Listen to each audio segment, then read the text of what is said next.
time to talk about Traitors episode 4 because wow, that was wild. I think this season, the Traitors are making some very interesting and maybe decisions that I don't necessarily agree with. First thing I want to talk about, I think Carolyn is making all of the right choices, but no one is listening to her. It is the same thing that happened to her in Survivor, being underestimated, not super being listened to, but having all of the right takes. And really, I thought when she was going to go into the Traitors, people, especially Survivor people, Big Brother people, people who have played these kinds of games before, I really thought they were going to do their research and realize, hey, Carolyn kind of knows what she's talking about and maybe people should listen to her. But that hasn't happened. That's not happening.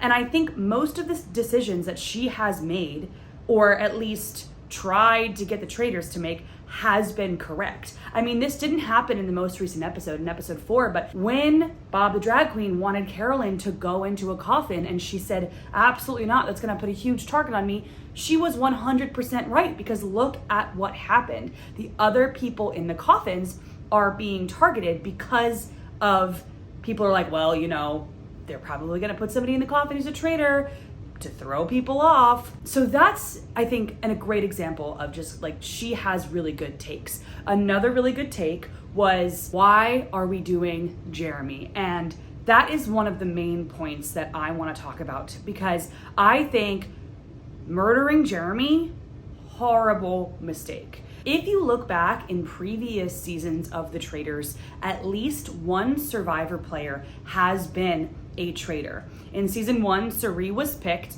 and the only other Survivor player on that season was Stephanie. So 50% of the survivors on that season were traitors.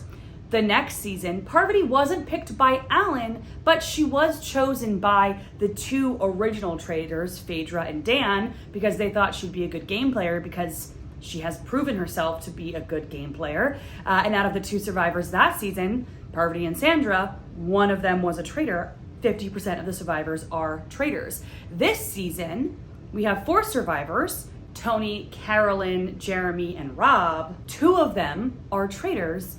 50% of the survivors are traitors. And so I think if you are either Carolyn or Boston Rob, you realize that, hey, they're probably going to suspect a survivor. Jeremy just said, I'll work with you, which I think throws a lot of suspicion from the other specifically the non-gamers onto him. You keep him in the game, that works to your benefit. And I think it just makes the most sense to keep him. And I really did not understand gunning after him like that.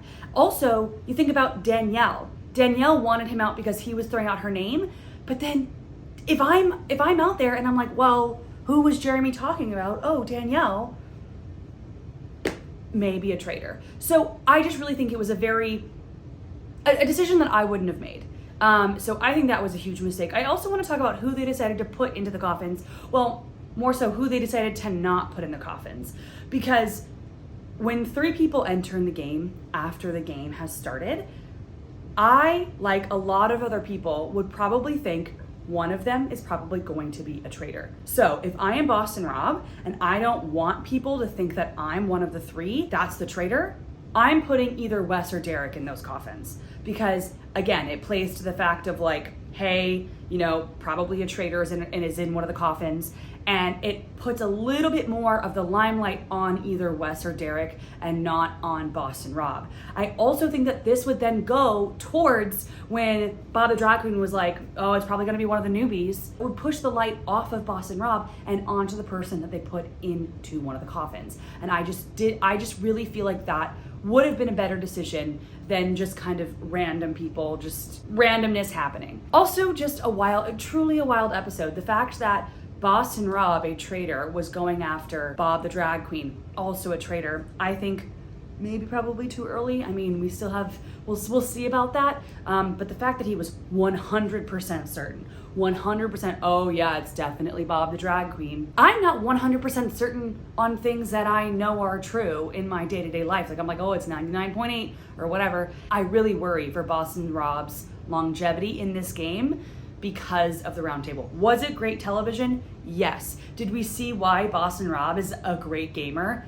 Yes. But I also think we'll see why Wes is also a good gamer, because I think Wes is slowly but surely picking up on what Boston Rob is doing. I don't think that Boston Rob or Danielle are long for this game. I think those two are going to get out kind of, soon. I stand by my prediction that Caroline is either going to win or go very far.